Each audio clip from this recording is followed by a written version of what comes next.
Heroes. Why are boys and why are men so drawn to heroes? Because I think deep down inside, each one of us, there's a desire to be a hero. If we are to be heroes of the day, the future saints that God is calling us to be, then we need to start with the man in the mirror. Now, I consider myself to be the man of many hats. Those hats, they're pretty, they're colorful, but I was once a man of much darker hats. I once wore the hat of a workaholic. I believe work was my master, and I served it well. The other dark hat that I wore was a binge drinker.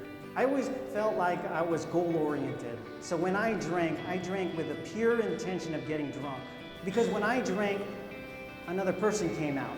I thought I was the life of the party. I might have been, but not to my wife. I became another kid she had to take care of. Now the darkest and ugliest of hats that I wore was a man addicted to pornography. And it wasn't a surprise because I was wearing these dark and ugly hats that my marriage was falling apart. I knew I had a problem, and I knew it was my fault. And I realized that I hurt my wife. It wasn't enough to just tell her I was going to change. I had to change, and I wanted to change, but I didn't know how. I realized that I needed to surround myself with godly men who could show me how to walk the straight and narrow path. And I gained so much wisdom. One of the things I learned is the importance of praying on your knees. When I'm on my knees, I come to the realization that I need a Savior.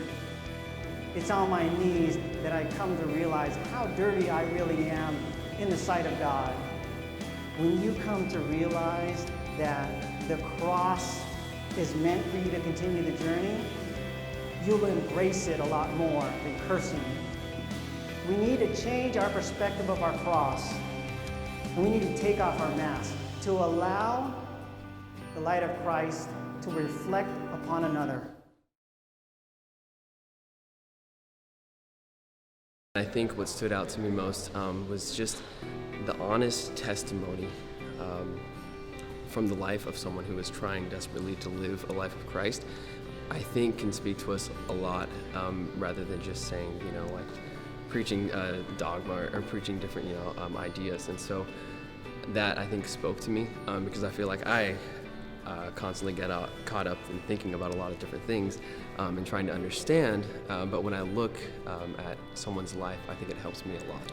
So I think it's just really inspirational to hear him talk and for him to be so candid and show what it means to be a man. It's good to know that we have, some people that go through the same things throughout their lives, and to see how God was able to pull them out of that darkness and bring light into their life. So that's always good and gives, us younger men, hope.